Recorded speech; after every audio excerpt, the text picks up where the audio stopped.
কাছে যাবো। স্বামী নির্গুণানন্দ মহারাজ রয়েছেন আমার সঙ্গে। স্বামী নির্গুণানন্দ মহারাজ, দীর্ঘদিন ধরে এই লড়াই খুব কাছ থেকে দেখেছেন আপনি, রাম মন্দির আন্দোলন আপনি খুব কাছ থেকে দেখেছেন। বাংলাকে একটা ভুলিয়ে দেওয়ার চেষ্টা হয়েছে শেষ 30 বছরে, যে আপনারা যা করেছেন উগ্রবাদীদের মতন কিছু একটা করেছেন।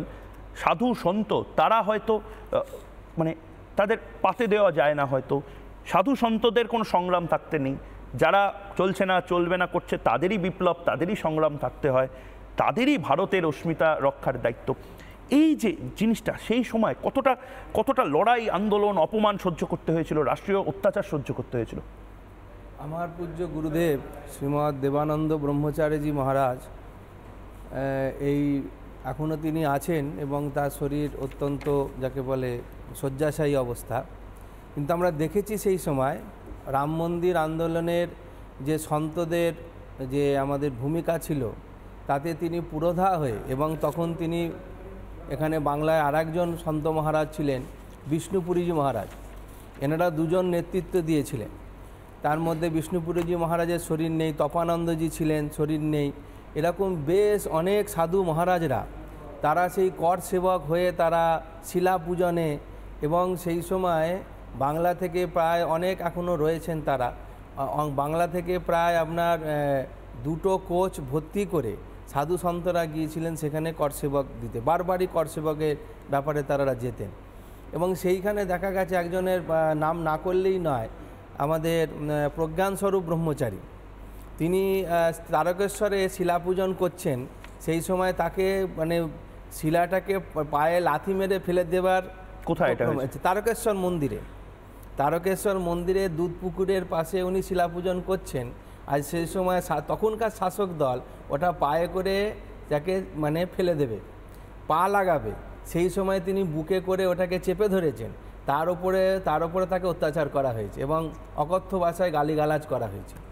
যে আমরা যেরকম একটা কোনো সংস্কৃতিকে বাঁচিয়ে রাখার জন্য যে লড়াইটা বাংলার বুকে সাধু সন্তরা করেছেন, সাধু সন্তদের নেতৃত্বে যেরকমভাবে বাংলার সাধারণ মানুষকে, যে রাম কোঠারি, শরৎ কোঠারির মতন এত।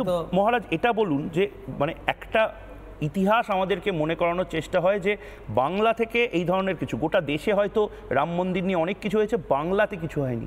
বাংলার সাধু সন্তরা সমানভাবে এর সাথে অগ্রভাগে ছিল, সমানভাবে এর সঙ্গে অগ্রভাগে ছিলেন। এবং সেই দিনের ঘটনা আমার গুরু মহারাজের থেকে শোনা, মানে একদম প্রত্যক্ষ শোনা। গুরু মহারাজজি বলছেন যখন সেই বাবরি ধাঁচা যখন ধ্বংস হচ্ছে, সেই সময় একজন ওখানে একটা বাড়ি ছাদের ওপর মঞ্চ করা হয়েছিল, সেই মঞ্চতে মানে সুদর্শনজি ছিলেন, তখনকার তিনি সরসঙ্ঘ চালক ছিলেন, ওখানে আডবাণীজি ছিলেন, সেই মঞ্চে গুরু মহারাজ ছিলেন। এবং বাংলায় কি হয়েছিল সেই সময়? হ্যাঁ, বাংলায় সেই সময় আপনারা রাম মন্দির আন্দোলনটা যখন করছিলেন তখন সেই সময় কি প্রচুর সাধু সন্ত বাংলা থেকে গিয়েছিলেন? প্রচুর সাধু সন্ত, বললাম না, 2টো বগি। এর কোনো ডকুমেন্টেশন আমরা পাই না। সেই সময়ের যত মিডিয়া, আমি মিনমিনে মিডিয়া বলি, তারা 17 বছর 30 বছর ধরে রাম কোঠারি এবং শরৎ কোঠারিদের ইতিহাসটাকে কেন সামনে আনতে? আজকে আপনারা এই চ্যানেলের মাধ্যমে আমাদের নিয়ে আসছেন বা এই প্রশ্নগুলো খুঁড়ে তুলছেন। ইতিহাস কখনো মেটানো যায় না। আজকে সেই ইতিহাসটা কোনো না কোনোভাবে কেউ না চাপার চেষ্টা করেছিল। এটা মজার কথা স্বামীজি, জানেন তো, এটা মজার কথা হচ্ছে আমিও এই ইতিহাসকে চাপতে পারবো না, তার একটাই কারণ, এখন আর কেউ মিডিয়াতে কেউ কিছু খবর চাপতে পারে না। সারা পৃথিবীতে এই মুহূর্তে আপনি কোঠারি ব্রাদার্স ট্রেন্ড টাইপ করে দেখুন, ট্রেন্ড হচ্ছে। কারণ মিউজিয়াম হবে কার নামে, কে লোকটা, কোঠারি ব্রাদার্স, রাম কোঠারিকে, শরৎ কোঠারিকে। আমি ঘেটে দেখলাম না সেই সময় দাঁড়িয়ে কোনোভাবে কোনো চ্যানেল, কোনো খবরের কাগজ, সিপিআইএম হোক, তৃণমূল কংগ্রেস হোক, তারা কোনোভাবে কোনো লেখালেখির ক্ষেত্রে অত জায়গা তৈরি করেনি। কেন এটা?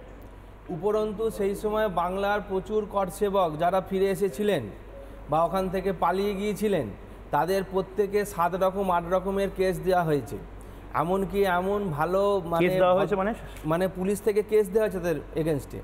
এমন সেই ট্র্যাডিশন সমানে চলিতেছে। হ্যাঁ, মানে সেই সময়তে মানে বলা বাহুল্য, নিপাট ভদ্রলোক, একজন খুব ভালো মানুষ, তিনি সমাজ সেবক, তার কোনো, আমরা থেকে ছোটো বয়স থেকে চিনি, তার এমন কেস বলা হয়েছে যেগুলো হয়তো আমরা আমাদের মুখ থেকেই পাবলিক মঞ্চে আমরা বলতে পারি না। আমি ঠিক এই জায়গাতে আমি আজকে যেহেতু এই কিছুদিন আগে তার কেস মিটেছে বলতে গেলে, এত 30 বছর পরে, 30 বছর